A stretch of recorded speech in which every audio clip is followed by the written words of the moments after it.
बकरी कशी करते? तिकडे बघून बोल. माकड कसं करतं? वाघ कसा करतो? हत्ती कसा करतो? घोडा कसा करतो? हां, अजून काय रे? माव कशी करते? कावळा कसा करतो? चिमणी कशी करते?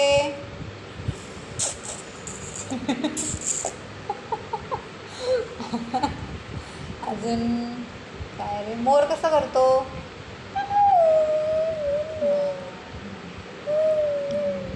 कबूतर कसं करतं? हुशार आहे.